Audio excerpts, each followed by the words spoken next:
Salve, salve família, bom dia, meus amores. Bom dia, boa tarde, boa noite, com mais uma reflexão do nosso tarô da transformação. Olha só, hoje eu mudei de cenário, né, como vocês podem ver. Mudei de cenário, gente, mudei, estou mudando de mostrar pra vocês esse quadrozinho lindo do Buda aqui atrás, na flor de lótus. Mostrar pra vocês aqui, mestre Irineu, salve mestre Juramidã. A representação ali do meu mentor, xamã, que anda comigo aí realizando os trabalhos de cura dentro da linha do xamanismo. Vou mostrar pra vocês essa imagem mais de pertinho. Lindo, né? Ah, Paloma, mas por que um xamã na linha norte-americana?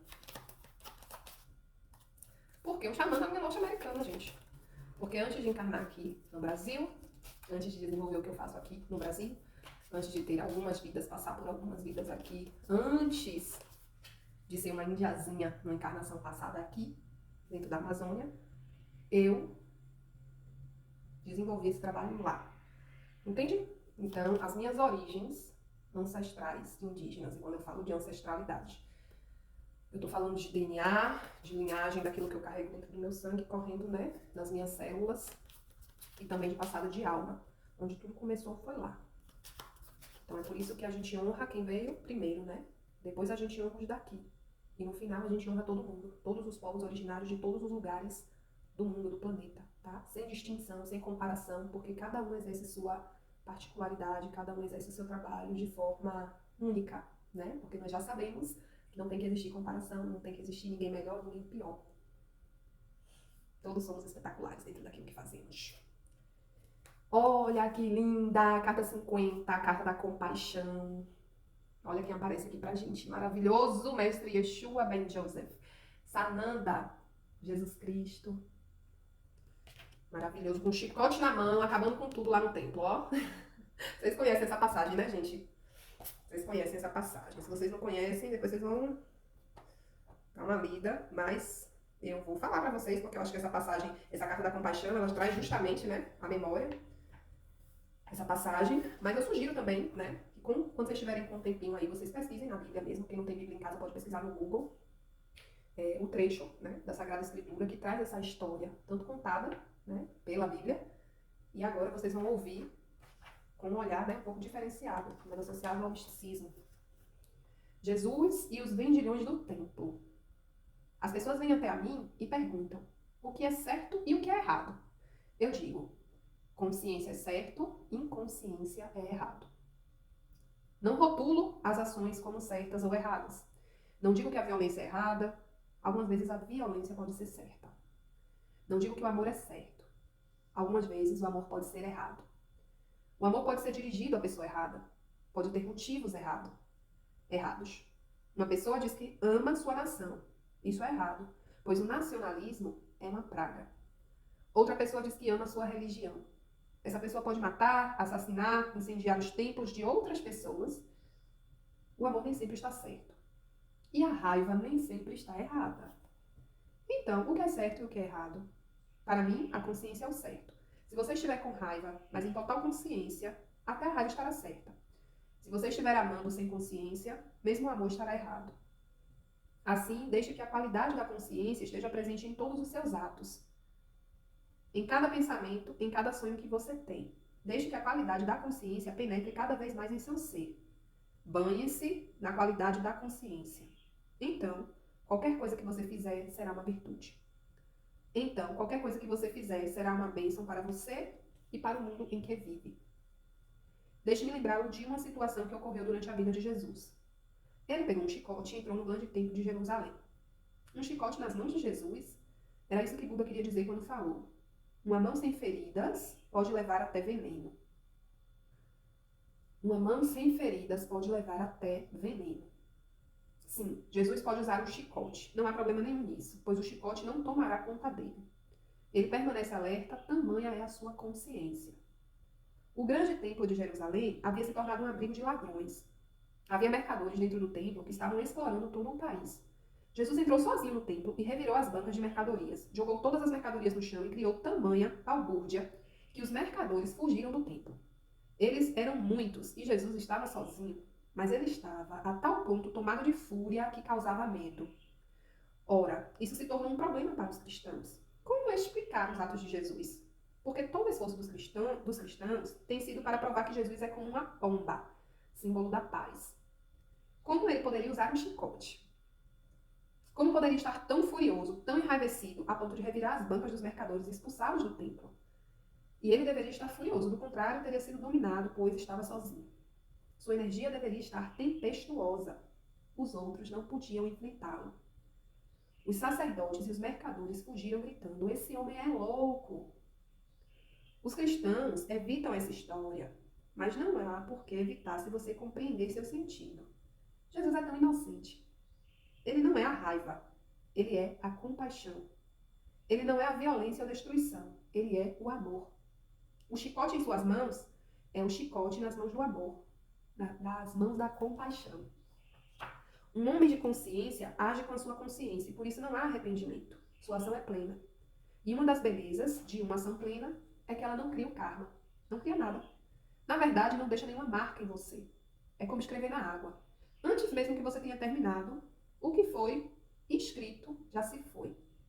Não é nem como escrever na areia, pois essa escrita pode permanecer por algumas horas se o vento não soprar. É como escrever na água. Se você conseguir ficar completamente alerta, não haverá problemas. Você pode levar até veneno, e o veneno irá servir como remédio. Nas mãos de um sábio, o veneno se torna um remédio. Nas mãos de um tolo, até mesmo um remédio, até mesmo um néctar, vai se tornar um veneno. Se você agir partindo da inocência, não do conhecimento, mas da inocência de uma criança, então jamais poderá gerar qualquer mal, porque não deixará marcas. Você permanecerá livre para agir. Viverá plenamente e nenhuma ação pesará sobre você. Que lindo! Eu já tinha lido essa carta algumas vezes, eu já tinha tirado essa reflexão algumas vezes, eu confesso a vocês. Mas cada vez que eu ouço, que eu leio, e agora então, né, lendo em voz alta, porque das outras vezes eu li em voz baixa, eu li pra mim mesma, agora eu tô lendo em voz alta pra partilhar com vocês. Sou diferente. Enquanto eu tava lendo, passou um filme na minha cabeça. De situações, né, de cenas, onde eu me via tomada pela raiva, tomada pela fúria. Inclusive, já relatei, né? Quem tá acompanhando a série aqui algumas vezes, com mais frequência, né? Algumas vezes eu já relatei o quanto que eu era impetuosa, o quanto que eu era furacão, e o quanto que esse furacão já machucou muitas vezes. Por que que esse furacão machucava? Porque esse furacão ele não tinha consciência, né? E muitas vezes, quando a gente não tem a consciência, até uma ação que poderia ser certa, né? Teoricamente. A gente sabe que não existe o certo e o errado. Essa reflexão veio para nos lembrar disso. Mas até aquilo que teoricamente seria certo, acaba se tornando errado quando você age na inconsciência. Quando você permite, né, que os seus instintos apenas, sem nenhum nível de consciência, se aflorem e você age por instinto, age por impulso, age no ímpeto. E o que é a consciência? Se não o inverso. O oposto daquilo que é instintivo, daquilo que é carnal. Se a gente disser que o instinto está associado à carne, que está associado à inconsciência, que está associado à densidade do corpo físico, da matéria, daquilo que nos limita, eu posso enxergar a consciência sendo o espírito, o que detém a liberdade, aquilo que está conectado à essência, e a essência é divina, entende? O nosso ser e essência, o nosso espírito, ele é divino. Não importa o quanto a carne, a matéria, ela está inserida naquilo que é profano, naquilo que é mundano, naquilo que é instintivo, naquilo que é inconsciente, naquilo que é completamente inconsciente. Não importa. Ainda assim, existe algo aqui dentro que é divino, que é superior, que é consciência pura. Mas a conexão com aquilo que é divino, que é superior, que é consciência pura, exige da gente, enquanto matéria, uma observação constante, uma vigilância muito grande. Então, estar atento e vigilante o tempo todo. Atento e vigilante aos meus pensamentos, aos meus sentimentos, às minhas emoções, às minhas reações, àquilo que me advém. Atento e vigilante à minha fala, à minha ação, à minha concretização, à minha materialização. Jesus estava atento, Jesus esteve alerta, Jesus sempre esteve muito atento e muito alerta. Quanto maior o grau de atenção, maior o estado de consciência. Quanto menos atenção, quanto mais distraídos, maior o estado de inconsciência. Observem que a inconsciência, ela nos distancia do nosso eu em essência. Ela nos distancia do nosso âmago, da nossa mônada, daquilo que nos aproxima do Criador, da fonte primordial de todas as coisas. E quando a gente se distancia, a gente se separa, a gente se fragmenta. Por que que a vida é do jeito que é? Por que que as coisas acontecem do jeito que acontecem? Eu tô falando de sistema, eu tô falando de capitalismo, eu tô falando de governos, política, sabe? Sociedade, tudo aquilo que nos cerca. Porque é necessário que seja dessa forma para que a gente permaneça distraído. É necessário que seja dessa forma para que a gente permaneça encegueirado. É necessário que permaneça dessa forma para que a gente esqueça daquilo que nós realmente somos, daquilo que nós realmente viemos fazer aqui, para que a gente tenha dificuldade em expandir essa consciência. Porque no momento onde a gente expande essa consciência, e gente, eu não estou falando aqui de você beber ayahuasca, de você consagrar rapé, de você consagrar cogumelo, de você seja lá o que for, você passar algumas horas ali com a sua consciência expandida, e quando você sai muitas vezes daquilo ali, daquela cerimônia, daquele ritual, você não sabe nem o que fazer com aquilo ali. Porque é isso que acontece com muita gente. Adianta? Não adianta. Quando eu falo de expansão de consciência aqui, eu não estou falando de cerimônias, ritos, medicinas da floresta, plantas de poder. Tudo bem, isso tudo é muito bom, isso tudo está inserido no meu contexto de vida. Isso é o que eu faço, é o que eu consagro, é o que me ajuda, é o que eu ofereço como ajuda para as pessoas. Mas eu não estou falando dessa expansão. Eu estou falando da expansão que é você com você mesmo diariamente. Você atento e vigilante, você alerta. Você revolucionário com seu chicote na mão, dizendo não para tudo aquilo que te aprisiona, dizendo não para tudo aquilo que te coloca em um estado de opressão. Compreende? Hoje eu estou inserido em um contexto, sei lá, que de repente, eu me sinto oprimido de alguma forma. Isso pode ser no ambiente de trabalho, isso pode ser na minha casa, com a minha família, isso pode ser dentro do meu relacionamento conjugal. Mas de alguma forma eu me sinto oprimido. Isso pode ser somente a nível espiritual, porque muitas vezes eu estou passando por um processo de ataques, né? Eu estou passando por um processo de obsessão complexa e eu nem sei que eu estou inserido nisso.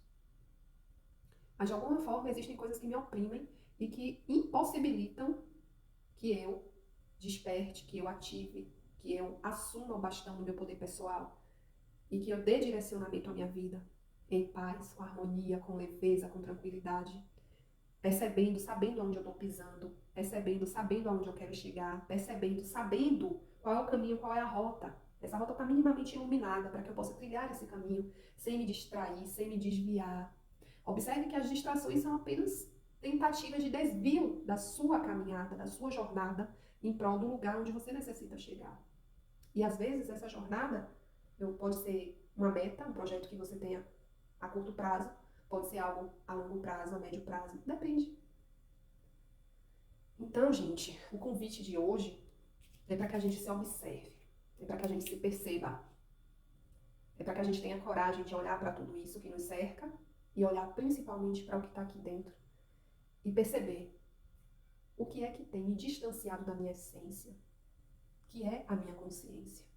O que é que tem me mantido, de alguma forma, distraída, que eu tô olhando fora e eu não consigo parar um pouquinho para olhar para dentro. Nesse momento, se conecta com a energia do Mestre Jesus e pede esse chicote para ele emprestado, sabe? Pede esse chicote para ele emprestado, e pede até mesmo que ele chegue para você com esse chicote na mão e que ele te ajude para que você se liberte nesse momento. Ai, amado mestre, me ajuda a me libertar de tudo aquilo que me mantém distraída, que me mantém aprisionada ou oprimida de alguma forma, tanto internamente quanto externamente.